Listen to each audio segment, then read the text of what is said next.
I'm here with Jeff, who's the head brewer at Frankenmuth Brewery.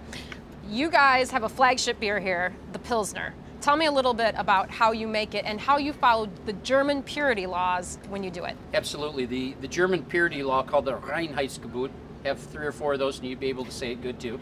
Maybe. Yeah, possibly. Allow for only 4 ingredients. Those 4 ingredients are water, barley, yeast, and hops. And so we follow that exactly for our German beers. As a matter of fact, I follow it for all of my beers. There's only 2 beers that I use something else in it that they wouldn't allow. Okay. And so we have 2 of the items here, which is the Pilsner malt and these particular hops. I'll talk about those in a second. And this Pilsner malt is so light in color, and I've already had a couple. I love this.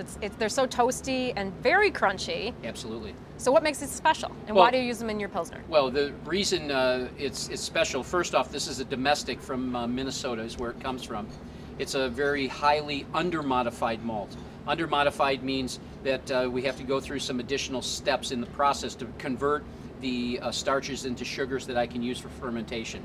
And so typically a Pilsner is done with a step mashing process, or an old school, they call that decoction, where you take out a portion of the mash, bring it to a boil, add it back. But with new equipment, you don't have to do that any longer. It's computer controlled, so you can take it, hold it at a temperature, bring it to another temperature, bring it to another temperature. I do 4 steps on this particular one. Okay. Because I'm trying to process the sugars at various levels and do certain protein rests. And it's important to do that when you do this. And I think that comes out in the final taste and the final product of making a very good Pilsner style beer.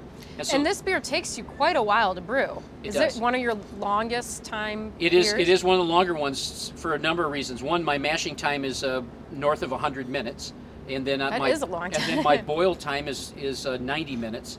And then you have the other processing time there. So this, yeah, to do a batch here, we're between 9 and 10 hours. Oh my gosh. You know, to actually, this is for the processing of it, then you have the fermentation of it. This is no ordinary American Pilsner. Absolutely not. No, it's not, you know. And then you add complexity with these crazy little guys, which are hops. Yep. And what kind of hops are you using in this Pilsner? Well, I use 2 different types, and they are German hops. One is the Hallertauer, the other is a Perla hop. And what the beauty of this particular beer is, being a German Pilsner, is that it's got a bite or a dryness on the backside. And so that's what truly separates it from an American Pils if you just think of from a taste profile. So why don't we give it a whirl? Let's try it. Cheers. Schweikes. What is it in German? Prost. Prost, that's right. Schweikes is a Lithuanian.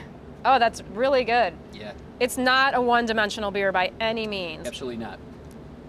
And you really get those hops, but yeah, it's not. This is not a hop-head beer, but it's really well balanced.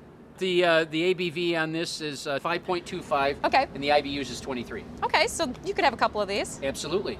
So Jeff, Frankenmuth Brewery is going to be at the Summer Beer Festival for the Brewers Guild.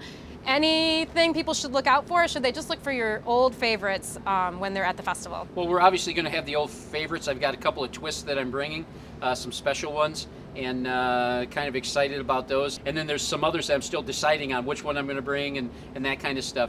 I love surprises. Absolutely, I do too. And so the theme, at least for me this year, is summer beers, easy drinkers. And so we've got a couple of those that we're bringing that are pretty good, and we'll see where that goes. I might bring a crazy beer. So we'll see what happens. I love it. Okay, so check them out at the Summer Beer Festival.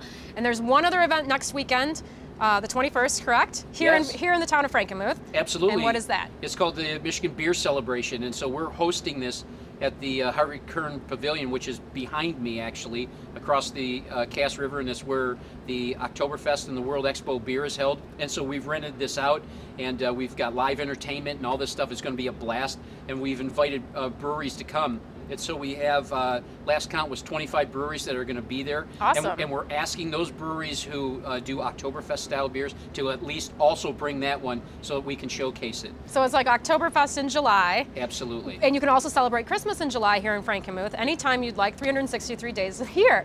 So head to Frankenmuth and visit Jeff in the Frankenmuth Brewery any time of the year, because it's always great drinking German beers. Thank you, Jeff. Thank you.